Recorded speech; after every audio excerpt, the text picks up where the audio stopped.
Friends, कैसे हैं आप सब। आज मैं पोटैटो स्टफ ढोकला बनाऊंगी। तो चलिए स्टार्ट करते हैं। सबसे पहले मैंने 4 उबले हुए आलू ले लिए हैं, इनको मैश कर लेंगे रफली। अब इसमें पुदीने की पत्तियां कटी हुई और काली मिर्च डालेंगे। फिर इसमें अदरक हरी मिर्च का पेस्ट, हल्दी, गरम मसाला पाउडर और धनिया पाउडर मिला देंगे। अब इसमें नमक मिलाएंगे और थोड़ा सा नींबू का रस मिलाएंगे। आप चाहे तो अमचूर भी मिला सकते हैं।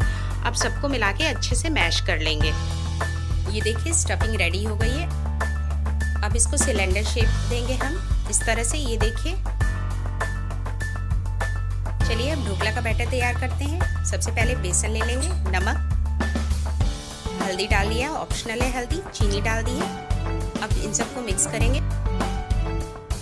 अब इसमें थोड़ा सा ऑयल डालेंगे और थोड़ा थोड़ा पानी डाल के इसका एक अच्छा बैटर तैयार करेंगे। ये देखिए इस तरह से, एक साथ नहीं डालेंगे।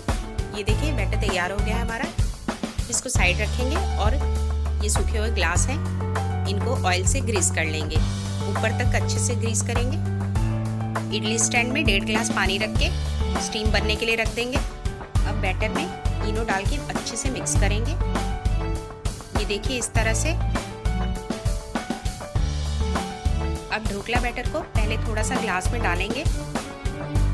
फिर इसमें जो आलू की स्टफिंग रखी थी हमने, इसको सेट करेंगे और ऊपर से बैटर को डाल देंगे और पूरा भरना नहीं है। ये दूसरा भी इसी तरह से कर लेते हैं। याद रहे स्टफिंग बिल्कुल बीच में होनी चाहिए, टेढ़ी नहीं होनी चाहिए। और साइड साइड से बैटर डाल देंगे। ये देखिए रेडी हो गया है। यहाँ देखिए स्टीम तैयार है। अब इसमें ग्लास रख देंगे और 20 मिनट तक ढक के पकाएंगे। 20 मिनट हो गए हैं, आइए चेक करते हैं। ये देखिए कितना सॉफ्ट है। अब गैस को बंद कर देंगे।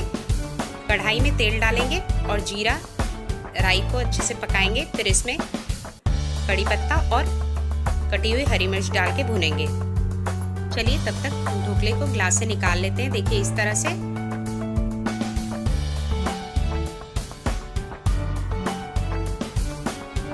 देखिए स्पंजी स्टफ ढोकला तैयार है।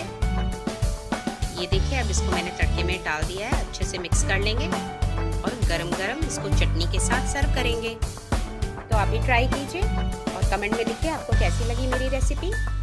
मिलते हैं नेक्स्ट वीडियो में, तब तक के लिए बाय।